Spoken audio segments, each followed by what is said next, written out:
So there are scholars like Sheikh bin Baz who say that still photography is haram and videography is prohibited. Now, since we are in the field of media, I'm aware that videography, the shooting, is nothing but still photography moving at a speed of 25 frames per second or 24 frames per second. So when you move a still photograph at the speed of 24, 25 frames per second, it becomes motion. So to say that still is haram and moving is permitted, if someone can say that moving is prohibited and still is permitted, it makes sense. If someone says that beer is permitted and whiskey is prohibited, but if someone says whiskey is prohibited and beer is permitted, because whiskey has got more content of alcohol as compared to beer, so if you prohibit beer, but naturally when whiskey becomes prohibited.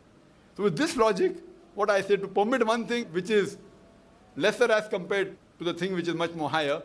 So still photography and videography. Videography is a higher version, advanced version of still photography. So therefore what I say, that these were great scholars, but because of their knowledge of science, they may not have referred to a person who is a scientist. I believe more with the fatwa of Sheikh Utaymi, who says that still photography and videography per se is not haram.